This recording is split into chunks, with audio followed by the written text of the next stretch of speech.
আসন্ন ষষ্ঠ উপজেলা পরিষদ নির্বাচনের প্রথম ধাপের ভোটের আর মাত্র 4 দিন বাকি। এর মধ্যে জমে উঠেছে শেষ মুহূর্তের প্রচারণা।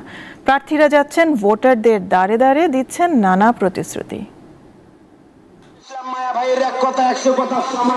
রংপুরে শেষ মুহূর্তে জমে উঠেছে কাউনিয়া ও পীরগাছা উপজেলা পরিষদ নির্বাচনের প্রচারণা। প্রার্থীরা সব ভোটারদের কাছে পৌঁছানোর চেষ্টা করছেন। ভোটাররা চান যোগ্য প্রার্থী বিজয়ী হোক। আগামী দিনে জেলা না শুধু দেশের একটা অন্যতম উপজেলা হিসেবে গড়ে তুলতে চাই। দেশের উন্নয়ন করতে পারবে, তাদের ভিতর কোনো থাকবে না, মাদক মুক্ত রাখবে, উন্নয়ন যাতে করবে।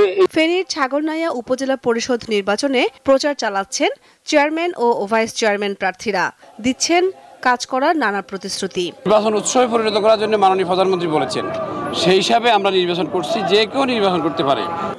প্রচারণায় সরগরম বাগেরহাটের কচুয়া উপজেলা। পোস্টার ও লিফলেটের পাশাপাশি সামাজিক যোগাযোগ মাধ্যমেও নিজ নিজ প্রার্থীর পক্ষে প্রচারণা চালাচ্ছেন কর্মী সমর্থকরা।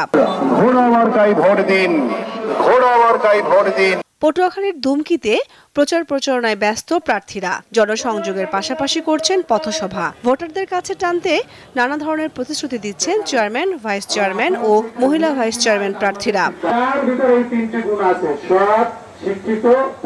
কুমিল্লার 4 উপজেলায় চলছে প্রার্থীদের ব্যাপক প্রচারণা।